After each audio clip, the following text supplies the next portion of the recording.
let's just give God praise for the opportunity.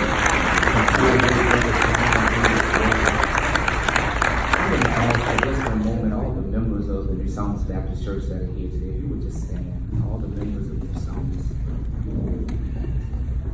Amen. And to this family, on behalf of Bishop Walter Scott Thomas Sr. and the leadership of the New Psalmist Baptist Church, we want you to know that you are in our prayers in this difficult season. John was an active member of New Psalmist, faithful to the very end. And as you go through this difficult season, know that New Psalmist is praying for you. We're here to support you, to stand by your side, to help you through this journey. Amen. You may be seated. I had the privilege to meet John about 5 years ago when I was initiated into the Kappa Alpha Psi fraternity in this Baltimore alumni chapter. So this big man with a camera, he was the chair of the religious committee. So as a preacher, I was default added right to that group. He would talk about the different things, the services that we were planning for the chapter.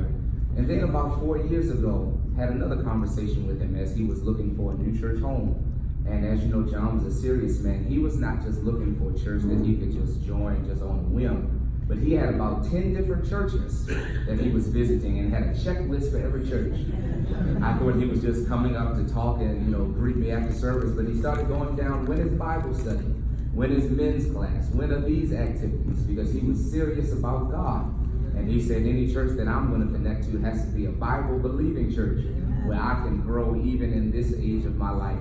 And towards the mid to end of 2015, he walked down the aisle, joined New Psalmist Baptist Church, and immediately got plugged into our Thursday Bible class led by Deaconess Margaret and Howie. He was a regular attendee of all of our men's activities, our men's groups, and our men's monthly breakfast.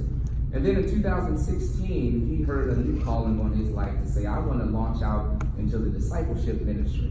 It's a program we have at the church. It's a 3-year program, the backbone of our ministry. Everyone in leadership goes through discipleship. He said, I've been in Bible study my whole life. I've been studying. I've been leading in church.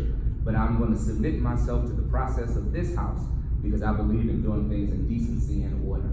But it was as if as soon as he signed up for that 3-year commitment, his body began to break down. I would watch each and every Sunday. He attended the 12 o'clock service. He was in church early every week. He was not a member of the late members club, as most of us African Americans are. But he was in church 11:45 in his seat on the end of the aisle, about 15 rows back every week. And we would sit from the pulpit and watch as it seemed as though his body was shrinking before our eyes.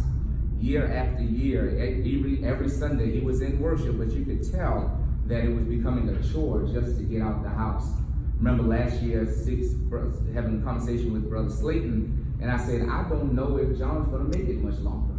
Not because he can't fight, not because he doesn't have the will, but his body doesn't have much left. There's not much left that he can fight with.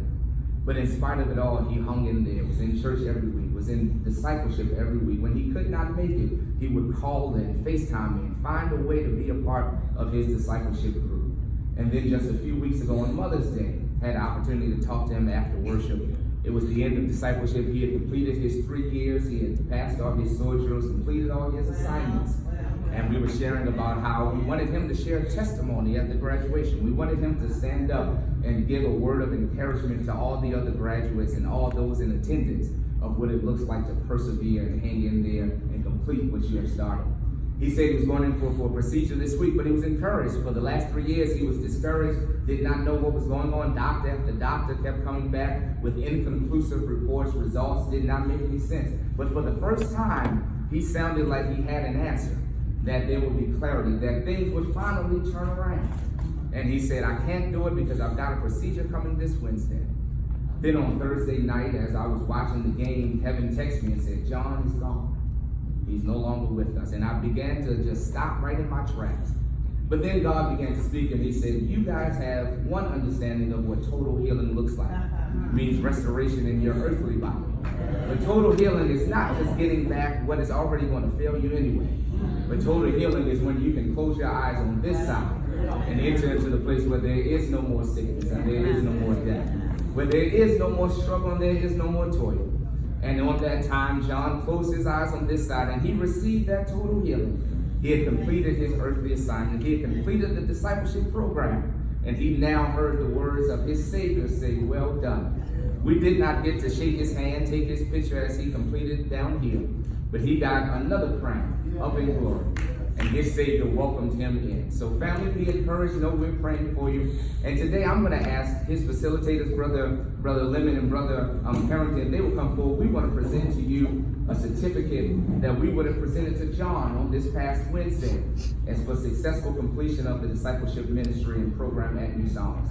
Know that he fought valiantly, he finished his race strong, and he is now smiling down from heaven, watching over us, letting us know that no matter what you go through, you too can finish strong. God bless you.